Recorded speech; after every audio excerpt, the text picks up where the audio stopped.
Welcome to Millennium Live. My name is Katie Perry, and today I am joined with Dr. Omar Manujwala from DarioHealth. He is the Chief Medical Officer, and he is one of the leading experts on behavior change and chronic disease. As a board-certified psychiatrist and Chief Medical Officer at DarioHealth, he leads the company's clinical solutions that drive durable behavior change. He is also the recipient of numerous awards and the author of several publications, including the best-selling book, Craving, Why We Can't Seem to Get Enough. Thank you so much for joining us today, Dr. Manujwala. Sure, it's my pleasure. Do you mind just giving us a brief background on DarioHealth? Oh, sure. Yeah. So DarioHealth exists for one reason, which is to drive sustained behavior change in chronic disease. Chronic diseases really are the primary problem in healthcare, and behaviors contribute in an outsized way to outcomes in chronic disease. And many of the challenges we see in managing chronic diseases could be avoided if people were supported to do things differently, to do things in a healthier way, more consistently. So that's very hard to do, but digital health provides a unique opportunity to do just that. And Dario focuses specifically on using AI, artificial intelligence, digital tools, tech-enabled personal coaching to really create the types of behavior change that drive improved outcomes and really reduce that total cost of care. Yeah. Chronic disease is definitely going to be the topic of discussion today, as you are clearly an expert in it. And so can you just tell me what you think the state of chronic disease is today? Yeah, sure, Katie. So chronic diseases are really difficult. They're hard to live with. Everybody knows somebody with a chronic condition. Many folks are really struggling. That it can be challenging to have chronic conditions. It can be challenging to be a caregiver for someone with a chronic condition, to have someone with chronic conditions in the home. So things are getting worse. People are moving less. They're weighing more. And overall chronic conditions are worsening, and the costs are increasing. There are more ER visits, hospital stays, reduced productivity in the workplace. Chronic disease costs across stakeholders is over $1 trillion, just a staggering kind of figure per year. So what's amazing is that this is the main problem. Everyone is focused on it, and yet it's getting worse in every demographic. Yeah, it seems that way. Yeah. What do you think the impact of chronic disease is on individuals, providers, employers, and health plans? Yeah. Okay. So in all four areas there. Yeah. So chronic conditions really impact across the entire ecosystem. Mm-hmm. For the people themselves, the first part of what you're saying, for the people themselves, the people who are struggling with chronic conditions, you sometimes see, and this is very sad, by the way, Katie, sometimes you see a real resignation. It can be hard to follow through, to build habits that stick. It's very stressful. A lot of times you'll see employee productivity lower, and people with a chronic condition tend to have other chronic conditions. So, it's really challenging. You see absenteeism, you see presenteeism, which is being present in the workplace and not performing to your best capability as a result of these conditions. And then on the provider side, which is the second part of your question, you see challenges with folks who are sick, lower adherence to the recommended treatments. Many providers are challenged right now to try to improve the quality of their care. They're working inside structures that are really aligned around improving the overall quality of care, but that can be really difficult to do as people are getting sicker and sicker. And then on the health plan side, that's really reflected in difficulties in reducing avoidable utilization, but also hits to the top line from quality metrics. So if you take all that together, chronic disease is having just a tremendous impact across the entire healthcare landscape. What are you hearing right now from payers and employers about their solutions for digital health? Yeah, so what we hear from payers, really payers and employers, is that they're seeking solutions that are, of course, clinically effective, got to be clinically effective. They look for solutions that are highly engaging, with really good enrollment and retention metrics too, because these are chronic conditions, so you got to stick with it. They're looking for clear transparency around the data. And that's missing in a lot of places. So they're looking for clear transparency. They're looking for low friction on outreach, that kind of outreach that doesn't annoy or cause complaints or anything, but outreach that's really valuable to people. Certainly, they're investing in their own systems and architecture, and they're looking for interoperability. Data security is table stakes. You have to have data security. And then maybe most importantly, I would say value-based contracting and a near-term hard ROI, an ROI that aligns with the required time horizons. Hard ROI, which is reductions in total paid claims, measurable improvements in financially relevant quality metrics. So how do you do that, right? How do you do all that? There's definitely a need to do more than just encourage people to behave better for more healthier behaviors. I think most people with health issues already know that. They already know they need to do things differently. So I think if you just are constantly reminding people that they need to improve their behaviors, well, that's just shaming, and shaming has never been shown to be effective. So people don't like to be reminded that. No one wants to be reminded that they're sick, right? So as a result, you see a lot of digital health tools in the ecosystem that are not, they're just not delivering the kinds of results that either they promised or that people expected. So if you're a payer, if you're an employer, you're increasingly aware that you got to have these digital tools. They're going to play an important role, but how are you going to solve those challenges related to engagement? A lot of times what you see is engagement, and then engagement fades rapidly. And that ends up being reflective of the kinds of short-term health improvements and outcomes that we see in solutions that are not really designed for engagement. They're not really designed for behavior change. So if you're a payer, if you're an employer, you recognize, I think, and people really are recognizing, that members and employees have a digital life. They live in a digital world. They use their phones. And there's a need to support people beyond just the telehealth visit at the times and in the places where life is actually lived. That changing behavior and driving better outcomes really requires digital health. And they're just struggling to find the right solutions that check those boxes for them. So that really leads me to my next question, how you're saying it changed the dynamic and the behavior, but digital transformation is happening so quickly at a much more rapid pace. Yeah, that's true. So how do you say that this transformation is changing the dynamic for care and the outcomes?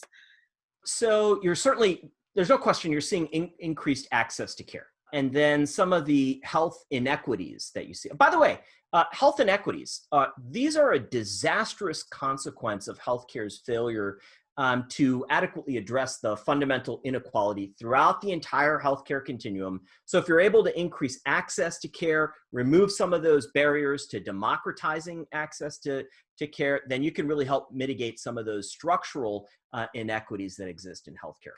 But also, for your question, you can see an opportunity for expanded insights into care. You have more and different types of health data. You have actionable health data in new and different types. So you have the use of artificial intelligence, which when used responsibly can really empower people to understand their conditions better and provide the kind of support that's most likely to drive favorable outcomes. So the basic idea here is get better clinical outcomes and better financial outcomes with a solution that's more scalable, and this is where it's really unique, more convenient. I think that's where it's at. Absolutely, much more convenient, especially Sure. here. So Right. I want to talk a little bit about digital therapeutics. So they are part of this transformation. Sure. So what role do they play given and related to chronic diseases? Digital therapeutic solutions really expand the existing chronic disease approaches and the components of engagement with the goal of driving lasting health improvements and lasting outcomes. So we're seeing validated peer-reviewed outcomes, improvements in HEDIS, improvements in STARS related to digital therapeutic interventions. And Katie, we were not able to say that a few years ago.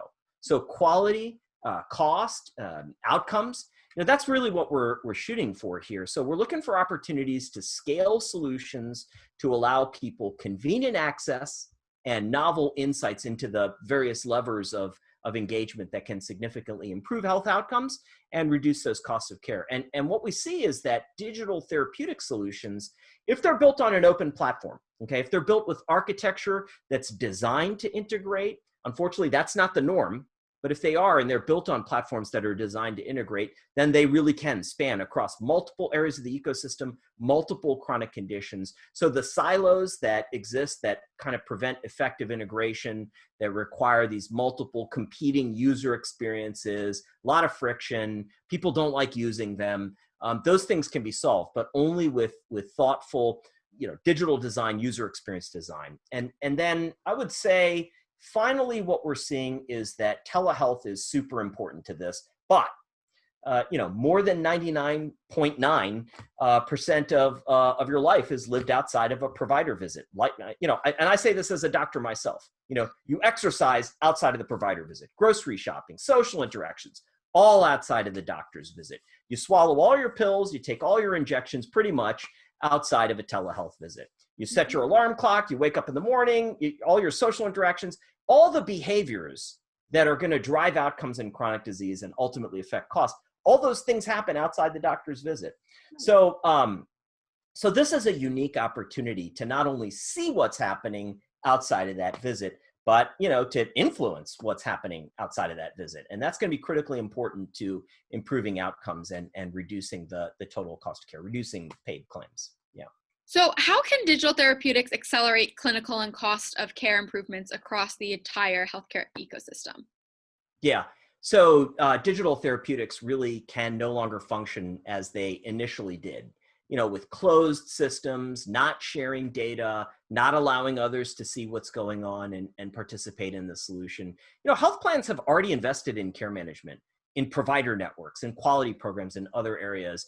And digital solutions out there, and this is most of them, unfortunately, that require plans to change how they do things or require plans to double pay for their resources. That's a recipe for failure. And just to be completely frank about it, most digital therapeutic solutions out there are just priced too high, or they're billed in these long 6-month blocks of billing, even if people don't engage. That's just not fair. It's not going to scale. It won't socialize throughout plans. And it leads to a soft ROI, or if there's an ROI at all, or an ROI that's outside of the required time horizon because of member churn or engagement that's so low that any achieved ROI that you do get becomes functionally irrelevant. And that's why you see many solutions that try to pitch to health plans, and then they pilot, and then they fail. They pivot to employers, and that's if they even get to health plan pilots. So then the question is, what's the alternative? What's the alternative? Digital therapeutics with low friction, high engagement, validated clinical outcome metrics, transparency in engagement, member level data, a lot of interoperability, and a real ROI. Those are the ones that are going to win the day. Those are the ones that will accelerate. And to achieve those is going to require a focus on behavioral science, adaptive personalization, and relationship science. And I say relationship science. You don't hear a lot about that, but everybody who's tried to do healthcare without relationships has failed. Everyone has failed. And people are most likely to engage when they believe that they're being observed by someone who cares about them. So people need these relationships. They need supportive, understanding, encouraging relationships that allow for connection, that allow for accountability. At Dario, we talk about accountability without shame. We say that what matters to people is often far more important than what's the matter with people. So digital tools can scale the ability of coaches and others to help more people, but it's only effective if it retains that personal connection, that caring and understanding. So if you're going to achieve that at scale with digital health, that's going to require a very high degree of personalization. It's important because people connect in different ways. And even within a person, we see changes over time about how people prefer to connect, the timing, the tone, the channel, the content, the frequency, all those things around what people like and what they'll respond to.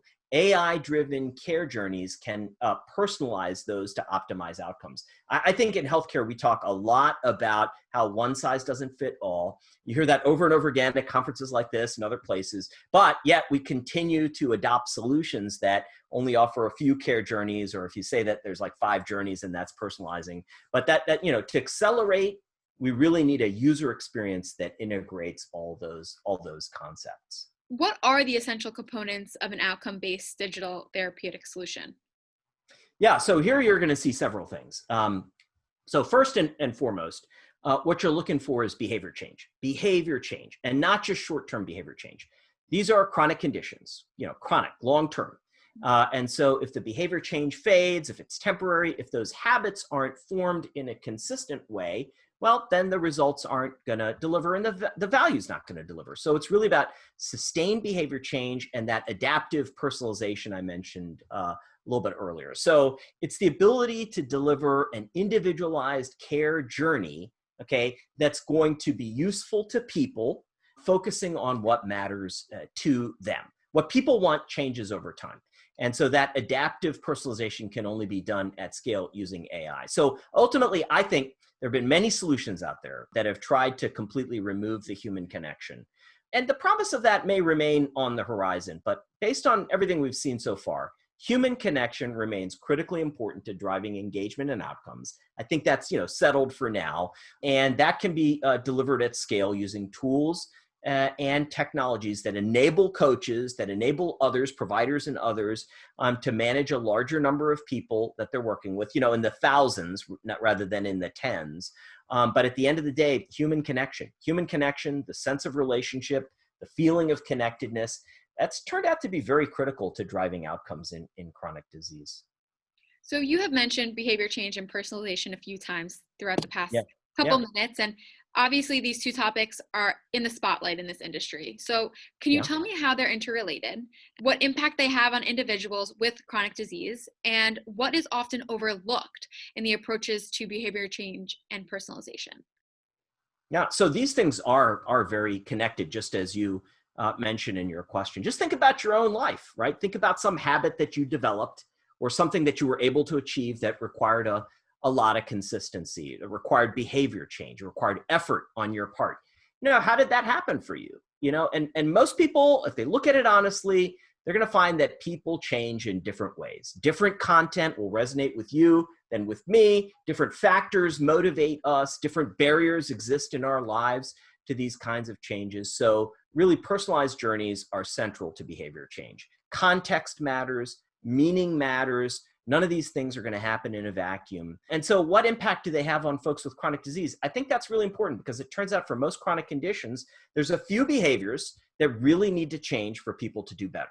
And they're things like move more, eat differently, take medications, keep your appointments, nourish meaningful relationships, right? Important, meaningful relationships, and stop unhealthy behaviors like smoking and substance use and others. So these things work together in an integrated way to drive improvements in chronic conditions. And it turns out that every single one of those things that I just mentioned is hard. Every single one is super hard, and people are going to come at it from different angles and change in different ways. You asked something interesting. You asked about what's overlooked. And I think one of the things that's most commonly overlooked in the approaches to behavior change and in personalization is this question of differences between people and differences within people. So there are many solutions out there that will let you maybe pick one of 5 paths or one of 10 paths. They might ask you up front, well, what kind of coach do you like to work with or something like that? Then they'll match you, and that's personalization. The problem is that's not personalization, right? You can't say that there's only 5 types of people or 10 types of people out there. If you give just 6 paths or do 5 assessments or something like that, there really needs to be tens of thousands of paths, maybe even more, through the solution that are adaptive, that responsive, that change over time, that really respond to what interests you, what you're curious about, what motivates you, what you're thinking about, and then also a deep understanding of what's going to really turn you off and maybe even what's offensive to you. Context matters, as I said, meaning matters. And so when I say personalized, I really mean journeys that are configuring the services you get, the timing of those, the timing of communication, the tone of the messages, the content that's served up to you, the channel, what channel do you like to be texted to? You like phone calls? What do you like? Do you like to see notifications in apps? And then also frequency. How often do you want to be connecting? You got to personalize all of that if you're going to drive outcomes in this space. I just have one final question. Clearly, digital therapeutics play a meaningful role in both health and financial outcomes. Mhm. But how long does it take for these results to be realized for individuals, providers, even employers and health plans? Yeah, how long does it take? Yeah, so here you're going to see some variability for sure. For folks who are able to change their behavior quickly, You'll see improvements very quickly. So in terms of like quality of life and energy level and sense of accomplishment, you'll see impacts in the workplace, all that very, very quick. Then as health improves, you see improved clinical markers. You're going to find reduced ER visits, reduced inpatient stays, lower requirements for second and third and more advanced tier RX.